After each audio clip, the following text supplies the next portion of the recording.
Ustadz juga penting. Jadi PUPM ya saudara. Ya, jadi sudah tahun kedua. Tahun pertama ada 14 mahasiswa, tahun kedua 15 itu untuk kader PUTM dan PUPM. Di Purwokerto sudah tahun pertama, tapi tahun kedua sekarang baru angkatan pertama ada 10 orang. Kemudian di Umsida tahun kedua juga, tahun pertama 2 orang, tahun kedua 8 orang. Nah makanya PUPM ini harus diisi, karena untuk kaderisasi. Jadi pesantren-pesantren yang kita kelola itu memang problematik kita itu biasanya yang pesantren di pesantren kita itu melanjutkan itu. Nah, padahal untuk bisa kaderisasi ustadz itu ada santri-santri kita yang mau mengabdi, karena syaratnya setelah lulus dari PUPM harus kembali ke pesantren menjadi ustadz. Kalau tidak seperti itu kita nggak punya ustadz. Dengan alasan kemudian yang kedua, kita sudah punya Grand Sheikh Al-Azhar itu 2 tahun yang lalu datang ke PP Muhammadiyah Jakarta, ditemu oleh Pak Ketum dan pimpinan pusat yang lain, memberikan beasiswa 10 orang setiap tahun untuk lulusan pesantren Muhammadiyah. Kemudian tahun lalu menambah lagi, ditambah 10, jadi 20 orang kuota beasiswa dari Al-Azhar untuk lulusan pesantren Muhammadiyah. Dan alhamdulillah yang angkatan pertama sudah berangkat kemarin bulan awal Desember. Kemudian yang sekarang 20 orang sedang proses visa, bentar lagi akan berangkat. Kemudian kami juga menyeleksi alumni pesantren Muhammadiyah untuk ke Maroko. Dari 15 orang yang kita seleksi, setelah kita ajukan ke Maroko hanya 5 orang yang terima.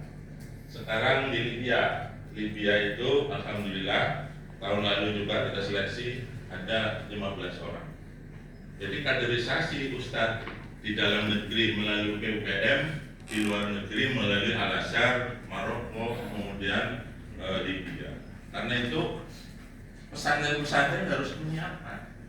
Syaratnya apa? Bahasa Arabnya bagus. Kemudian tafidnya bagus, kurang-kurangnya 5 juz sesuai kurikulum kita. Alhamdulillah saya diberi amanah dari PP sebagai ketua tim beasiswa luar negeri. Ini Ustaz Cecep juga masuk di pengurusan kita. Jadi yang menyeleksi kita yang mau sana itu. Tapi tetap bahasa Arabnya dites, baca kitabnya dites, kemudian hafalannya dites. Termasuk komitmen. Ketika lulus harus kembali ke Indonesia, ditugaskan di pesantren-pesantren Muhammadiyah. Insya Allah memang saat ini tuh kita kurang banyak, tapi masih perlu waktu. Karena itu harus bersinergi LB2 wilayah, daerah, pesantren-pesantren, siapkan kader. Kalau nggak disiapkan, tidak akan kita punya kader. Jadi satu tahun lulusan tidak usah banyak-banyak, 5 orang atau 3 orang itu udah lumayan. Karena di Muhammadiyah itu kan tidak perlu jadi kiai semua. Satu angkatan kiai semua, repot juga nanti diskusi melulu gitu kan.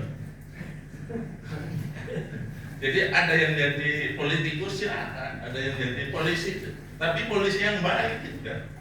Jadi abri silakan, supaya bidang-bidang kehidupan di Indonesia itu diisi oleh alumni pesantren Muhammadiyah. Ini penting. Dan pesantren Muhammadiyah itu berbeda dengan pesantren tetangga sebelah. Pak Ketum itu selalu mengatakan pesantren kita adalah pendidikan Islam modern, bukan tradisional. Sehingga pola pikirnya lulusannya juga harus beda. Kita sedang mengusahakan kelemahan kita SDM, kita sudah atasi. Yang kedua bahasa Arab, bahasa Inggris pesantren kita masih lemah. Kita jujur harus akui. Ya. Coba mana yang sudah menggunakan di pembelajaran bahasa Arab, bahasa Inggris? Baru ada di Al-Furqan Tasikmalaya. Jadi proses pembelajarannya langsung bicara bahasa Inggris.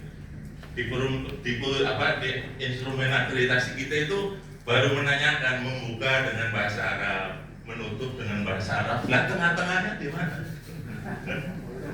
Bolong gitu kan. Tapi lumayan itu untuk membiasakan gitu loh. Kemudian lemahnya juga memahami kutub roh. Itu di profil lulusan ada. Nah, untuk mengatasi itu sesuai dengan arahan Pak pimpinan yang membidangi Pak Kiai Saad, kita sudah menyusun standar kurikulum ilmu alam dan sudah disebarluaskan, tapi masih banyak yang nanya. Nah, berarti kemana saja ini?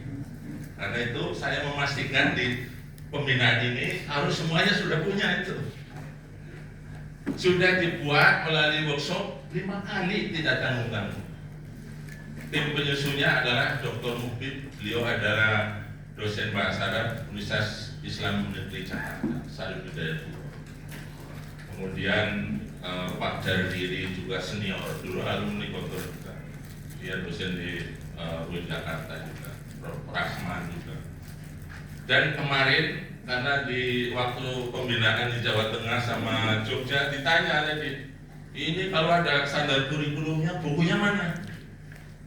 Kita hari Selasa yang lalu, Selasa, Rabu, Kamis, kita workshop di Universitas Muhammadiyah Jakarta menyusun buku ajar ilmu alam, nahwu, soroh, balaghah, dan mantik. Insya Allah mungkin tahun ini kita prioritaskan kelas 7 dan kelas 10.